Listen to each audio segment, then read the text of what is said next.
Yo, what's up, family? Before we start the video, please give a like, subscribe, and share it in everyone that you can.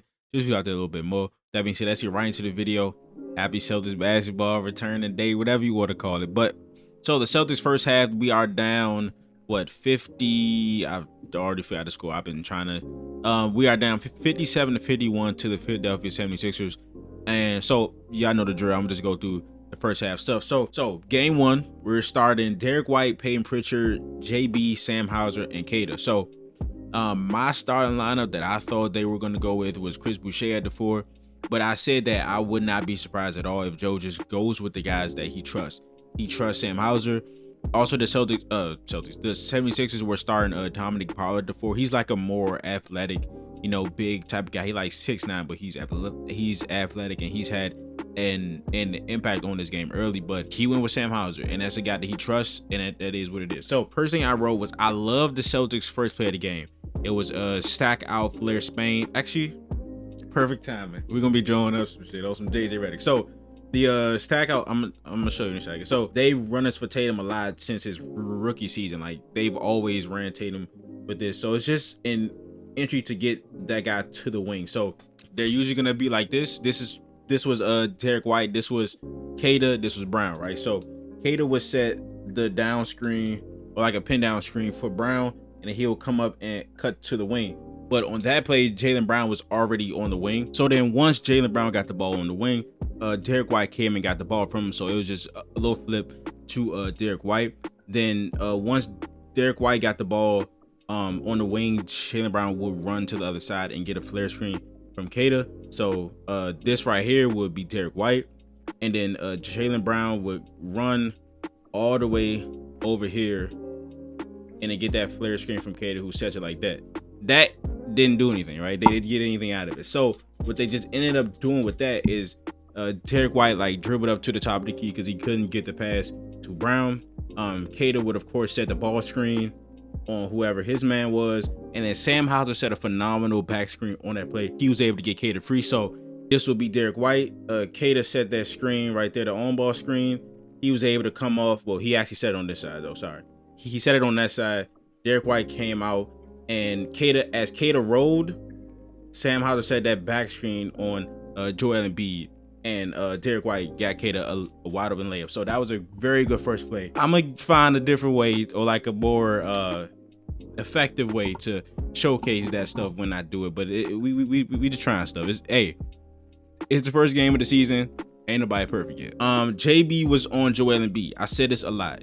There was one I did where I was like, the Celtics defense is gonna change a lot, right? And in that, it was, Kata. The Celtics had so much defensive versatility, in the fact that Jason Tatum, Al Horford, Drew Holiday, Kristaps Porzingis, and Luke Kornet, especially Drew, Tatum, and Brown, those were guys that would guard centers on the other team that would allow Kata, Kornet, and Porzingis to guard wings that the Celtics would like to shoot the ball. Kata, out of all the centers in the NBA that played at least 500 minutes last season, he guarded centers the sixth least amount of his possessions. So I thought, hey, no Al, no all those guys, Kata got to start guarding fives more. The Celtics put Jaylen Brown right on Joel Embiid. So that was good to see. Well, I don't want Brown doing that all the time. He has the strength, and he would definitely welcome that challenge more often than not. But when Xavier Tillman came in after the Celtics gave up 4 offensive rebounds. It was 4. The Celtics gave up like 5 offensive rebounds, but I think on the first 4 offensive rebounds, it was like subs right after. So Joe was not playing about that shit at all. When Xavier Tillman was in the game, Tillman was checking Joel Embiid while Brown was in. So when Kata's in, they had Brown checking Embiid, and they flipped it. When Tillman came in, he was checking Embiid. Of course, Tillman is more suited for post defense, and like he's a stronger guy than Kata. Of course, he's smaller, but Tillman had a very good first stint. Had like 4 points, 3 rebounds, 2 steals, and a block in 6 minutes. So he was productive. Yeah, I said Kata got subbed out on offensive rebound for Tillman. Embiid doesn't look like himself. He was not in the paint a lot. He really shot all jumpers, honestly. BJ Edgecombe, dog. Like, what the?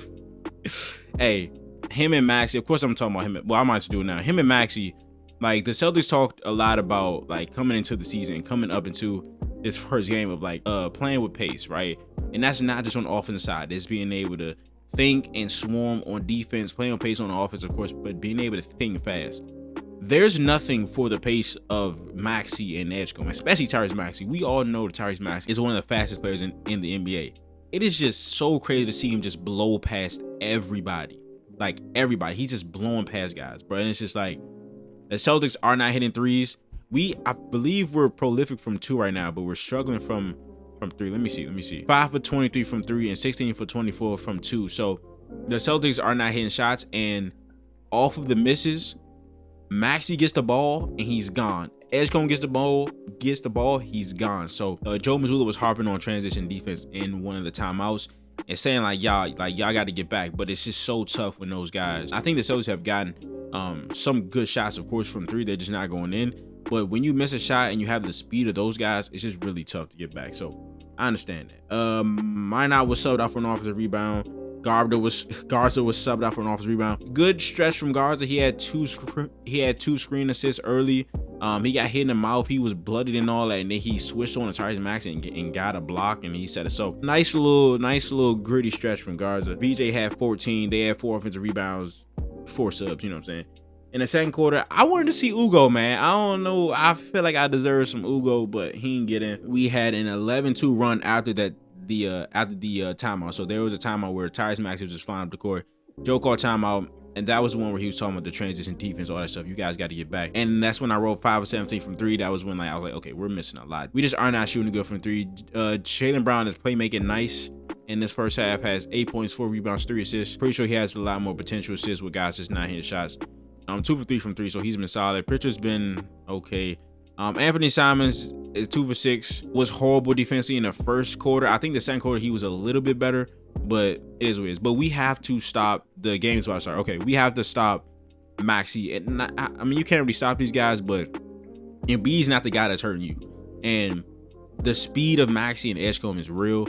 We got to get back. I'm pretty sure that's what Joe was telling them in the locker room, but I'll see you guys for the second half. All right, so Celtics lose 117, 116. Man, a really tough close to that game. I thought the Celtics.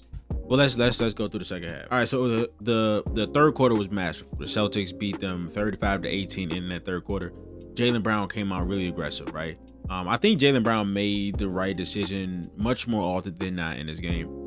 I don't know how many assists he finished with, but I don't think that'll tell the story with how good I thought he was as a decision maker in this game. For the game, he only had 4 assists. I thought he deserved to have more than 4 assists in this game, to be honest with you. Then we get to Derek White. There's a sequence where Derek White, who struggled in the first half, Derek White had 9 points in the first half, but was 4 for 12 from the field and was 1 for 3 from the 3-point line. 1 for 6, from the 3-point line. And then Derek White came out, guns blazing. He hit a 3, then he got a block. So after the block, he got a pass to Sam Hauser. He hit a shot in the corner. He banked the corner 3 off the side of the backboard.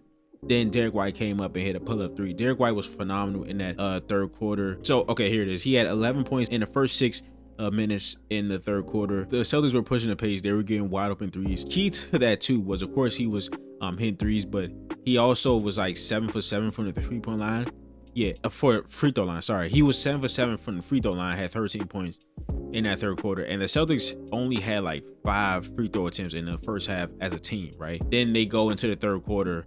Of course, Derek White has 7, but they end up going 15 for 17 from the free throw line in that third quarter, and that changed the game. Simons has been much better on defense since the first quarter, and then I rolled 35-18. In the fourth quarter, it was just like the defense in the fourth quarter was just atrocious. They gave up 42 points in the fourth quarter after giving up 26 in the first, 31, 18, and then 40, like the 42-point fourth quarter. The 76ers shot 59% from the field, got 13 free throws, made 9, and shot 7-10 from 3. They scored. They had 3 key offensive rebounds, which Joe didn't do any subs off, I believe. But I believe they had 10 second chance points. So those 3 offensive rebounds were very key. They got points off of all those. Celtics had 4 turnovers to the 76ers 1. You lost by 1 point, so every point is important. I feel like the Celtics did a much better job of containing Maxey and Edgecombe, especially in the hold up. Wait, let me stop. In the fast break, like when they got the ball off the misses and they sprinted down, I think the Celtics did a much better job of containing them there. The 76ers only had 6 fast break points in the second half, opposed to 14 in the first. But like there was a stretch where Maxey hit like 3 straight threes, and I'm just like, dude, is anybody gonna check him? Like, no, some of these were tough, but like they had a good run going. I think they got up to as much as like 9 or 10. Kata was doing good, was like finishing like 4 plays in a row. He probably had about like 8 points in that fourth quarter. Yeah, Kata had 8 points, 3 rebounds in that fourth quarter, and they just were not able to contain Tyrese Maxey, who had 15 in the fourth quarter, play all 12 minutes. 3 for 4 from 3. Of course, like him and Edgecombe, dude, like they weren't tied up into the PG contract. Like their future will look very good. Like with Maxey, Edgecombe, I love Adembona. Justin Edwards is a guy that didn't even play in this game that I like, who they found undrafted, either late second round or undrafted. But VJ, third highest scoring debut of all time. Jesus, he broke Bron's record for most points in a debut first quarter. I think Bron scored 12. Edgecombe had 14 in this game, but he's slightly less of a blur than Maxey, but he's just an athletic freak. You know, he's strong. He has an NBA body already. He had 34.7 rebounds, 3 assists, 50% from the field on 26 shots. Like he did everything. Maxey had 40 and 6 assists. They both played over 40 minutes. And I think these are two guys that can withstand that. Obviously, you don't want anybody to get hurt, so hopefully Nick Nurse does a better job of like managing this shit. But those are guys that can go for that long. So I don't know. But the Celtics defense, I don't know. That fourth quarter was horrendous. And I felt that the more attacking style defense that they're trying to play, that we saw a lot in the preseason with like 5 guys on the ball, I didn't think they did a great job with the calculated risk that they were talking about. There were some on Joel Embiid where he was posting up and instead of just like doubling him on a catch, they doubled him on the drive, and there were some perfectly timed help stuff, right? But there were other times where they're just coming off of guys on the 3-point line for absolutely no reason, and they're forcing unnecessary rotations, and it was just really discombobulated sometimes. So they have to get a hang of that. Like, this scheme was supposed to be, okay, we've been able to play it safe on defense for a majority of these years with this much talent, this much perimeter defense, this much versatility, this much rim protection. So the Celtics weren't like a team that would force a lot of turnovers or get a lot of steals, right? They would get blocks because they were just such a huge team. But they had 7 steals in this game and 4 blocks. Philly had 14 turnovers. 7 steals is cool. Like that's I don't know where that would rank as far as teams last year in the league, but it just it was very discombobulated in this game. I think they need to get that down. He had 28 fouls. They had 14 points on turnovers, so I don't know. But let's just quickly go down the line. Derek White, 25 points, 7 for 20 from the field, 3 threes. I felt he was missing a lot of like shots that he hits. First game of the season, I'm not going to overreact to this. Derek White is a guy that I expect to come alive. He had that great third quarter, but every other quarter just didn't really see much from him, especially on the offensive side. In that fourth quarter, he played all 12 minutes at 3 points. So I need to see him get more involved, and he will. It's Derek White, so I believe in that. I felt Jaylen Brown had a good game, 25, 6, and 4. Felt like he should have had more assists. I feel like his assists didn't reflect the amount of good decisions or passes that he made in this game. Of course, down the stretch, he had 12 points in the fourth quarter, but there are some where it's just a little murky. Not a bad game at all by Jaylen Brown. Kata, who I thought was really good in the fourth quarter, didn't start the game off great, but then he got back in. He gave up an offensive rebound. Joe sent Tillman to the table, and then right after he sent Tillman to the table, Kata started to turn up, but he still got taken out because of the offensive rebound. But he only played 25 minutes, had 17 points, 8 rebounds. You can't foul out in 25 minutes. You just can't foul out in 25 minutes. So I thought he played a cool game, but you gotta stay on the court. Simons, 13 points, 4 rebounds, 5 of 10 from the field. He really asserted himself after the first quarter. I think the first quarter was horrendous. He wasn't shooting well, and his defense was atrocious. But I felt like he really righted his wrongs with the next 3 quarters. This is the worst thing that Simons could have done, is show that he can actually, not the worst thing, but Simons actually showed us that he can defend in this game. There's multiple clips that I have tweeted out during the game where Simons was actually playing good defense. Man, I'm like, oh, so you can do that. I don't want to see you not do that then. So anytime you don't do that, it has to be what he told us, and it's a matter of, do I want to or do I not? And from quarter 2 to 4, he wanted to play defense, and it showed. And Joe had him out there, man, with a lot of the subs, like it was so many subs in this game. 1, 2, 3, 4, 5, 6, 7, 8, 9, 10 guys played, and Ugo was supposed to come in at the end of the third quarter, but there was no Ted ball, and then we just got to the fourth, and he didn't play him. So it was supposed to be 11 guys playing in this game. Yeah, we'll see how this works, because Joe told us, like, yeah, hey, there's not going to be a set rotation this year. So everybody's going to play. Everybody's going to have an opportunity. Peyton Pritchard led you in minutes today with 37. Then Jaylen Brown with 36. Derek White with 35. And Simons with 32. So your top 4 guys there, plus Kata at 25. Then you got 15 for X and Chris Boucher. You got 14 for Josh Minot and 22 for Hauser, who started in this game. It was only 2 for 6 from 3. But, oh yeah, Garza played 5 minutes. He got hit in the head. His mouth was bleeding, but he was still out there. He got a block on Tyrese Maxey. But I don't know. It's going to be a very interesting season. And I think we knew that. It's going to be a very interesting season. Pritchard, I wasn't too fond of Pritchard's game. 6 for 14, 43 points. 43% from the field. Only hit 1 3. Abnormal with Pritchard. But again, him and White are 2 guys that I believe in, that I've seen them play in big time games and be better than this. So I'm not gonna base anything off the first game. Chris Boucher was cool. Tillman was cool. Minot was cool. But we need more from everybody if we're gonna win, especially defensively. You can't have a fourth quarter like that. This defense is predicated on pace now. They want to cause havoc. They want to help. They want to do all that, right? But I feel like they have to get better at the calculated risk and when they decide to help.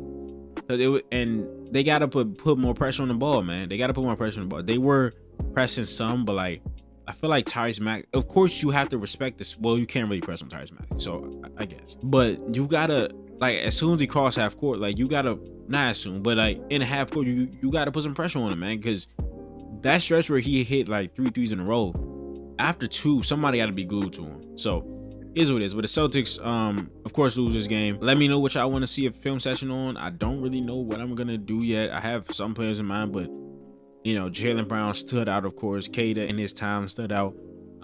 Simon's defense was better than expected in this game. But what players or like what specific thing you guys want to see, just let me know. That's the video. Hope you guys enjoyed. Please leave a like, subscribe, and share to any and everyone that you can, just so we can get out there a little bit more. I will see you guys in the next video. But this is Nick. Peace.